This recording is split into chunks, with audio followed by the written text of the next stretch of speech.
এসো। সকালে গেছে, ঘুম থেকে ওঠ। সকাল তো হয়েছে, সবে বেলা 9টা বাজে, দেরি আছে এখনো। ওঠ, ওঠ আগে ওঠ। 9টা বাজে, অনেক বাজে। ওঠ, ওঠ। চালাই দি জামাই খাইতাম না।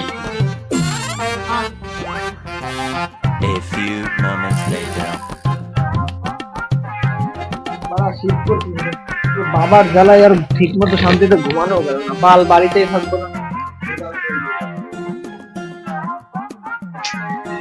বিশ্বরে কখন ফোন করলাম, এখনো আসতেছে না, কি ব্যাপার? আরে বল, বাড়িতে একটু শান্তিতে ঘুমানো যায় না। ঘুমাচ্ছি, বাবা ফ্যান অন করে চলে গেছে। কি বল করবো বল। চ তাহলে আজকে মদ খাই। এমনিতেই মাথায় অনেক টেনশন, মদ খাবো, বারা পকেটে নাই টাকা। বাড়িতে রাগ ঠাক করে বের হয়েছি আমি, বারা আর বাড়ি ঢুকবো না।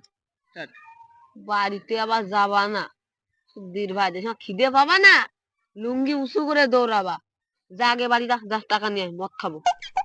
ভাই বাড়িতে গেলিও টাকা বাবা দেবে না, পকেটে 2-5 টাকা পড়ে রয়েছে, দিলে হবে? 2-5 টাকা? হ্যাঁ হবে, আমি মদ তো খাবা নে, তারপর যা মদ পা তা তুই খাই নিস, ওটা তো 2-5 টাকা উঠি যাবে।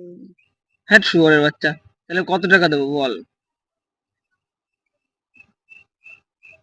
দে 150-200 টাকা যা পাবি তাই দে।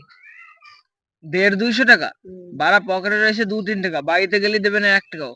একটা কাজ কর, আমার পুদটা মার, তুই 150-200 টাকা দিয়ে দিস। ছি বাড়া, তোর যাও বাড়া কালো পোদ, ও পোদ মারলে আমার লস হয়ে যাবে। ওই 50 টাকা দিলে হবে তো বল? 150 টাকা দিয়ে আমি নিজের লস করতে পারবো না, ওই 150 টাকা দিয়ে আমি সাদা মাল পাই দেবো। ঠিক আছে 50 টাকায় দিস খানে। চ